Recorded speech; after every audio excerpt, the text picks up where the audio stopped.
Onthou net, hierdie is 'n verhaal wat vertel wat is die uiterstes van die volle potensiaal van die koninkryk waar abundance is, tot die uiterste dat jy in die varkhokke, waar jy die varkse kos moet eet, die laagste in die fisiese kan daal. Almal bereik nie altyd die uiterstes nie, maar dit is die potensiaal wat daar is. En so het hy daar gesit en hy besef, maar waar het alles begin? Ek was daar, by my Vader, fisies daar. Ek het fisies oorvloed gehad, ek het fisies vrede gehad, ek het vryheid gehad, en ek het alles wat my hart begeer, het ek gehad.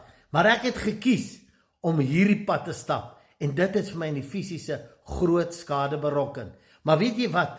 Ek sal teruggaan, en ek sal weer in my ware identiteit gaan stap.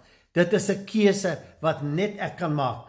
Want onthou, die Vader het die hele tyd gesit en wag en geweet, die ouetjie maak 'n fout, maar hy gaan iewers sy les leer, en hy sal terugkom.